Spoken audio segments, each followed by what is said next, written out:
well, it's not only the US, but people here in the UK also trying to do their bit to help.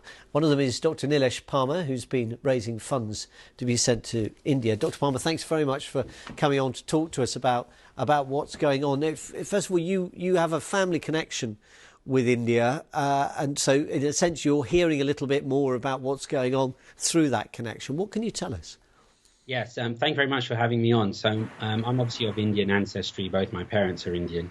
My sister lives in Bombay.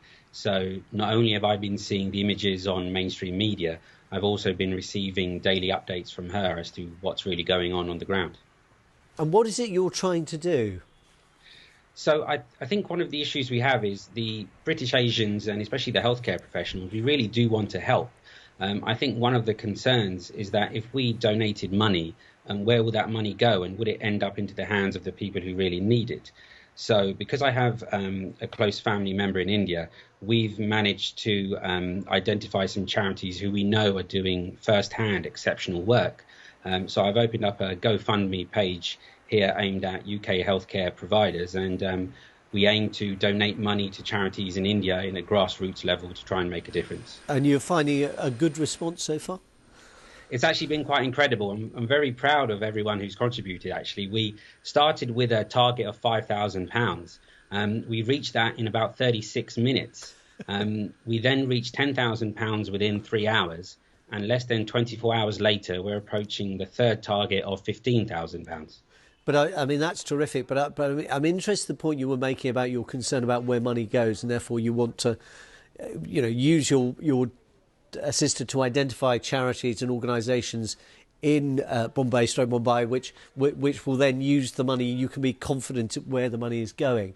I mean, that raises difficulty, doesn't it? Because a lot of money and a lot of help will be sent to the government by other governments, including the British government, the French, the Americans, and so on.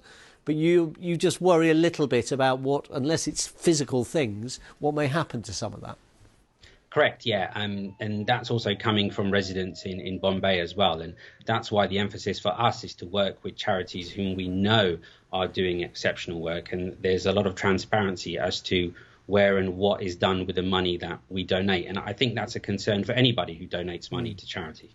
What sort of charities then in Mumbai are you aiming to help? Has your sister identified any particular ones yet? Yes, so there's one charity called the Hemkunt Foundation and another one called the Indian Youth Congress. There's also a well-known charity called Khalsa Aid, which also has representatives and offices here in the UK.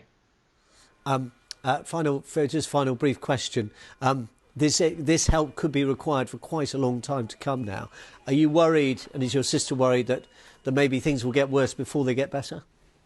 Yeah, definitely. I think this is going to be an ongoing thing. I don't think it's something which will be fixed overnight. And unfortunately, I think we haven't reached the peak in India as of yet. Dr. Nilesh Parmar in East London, thank you very much for joining us, and obviously for all the work you're doing and for telling us about it and helping to encourage others to contribute to. Thanks very much. Thank you. And just say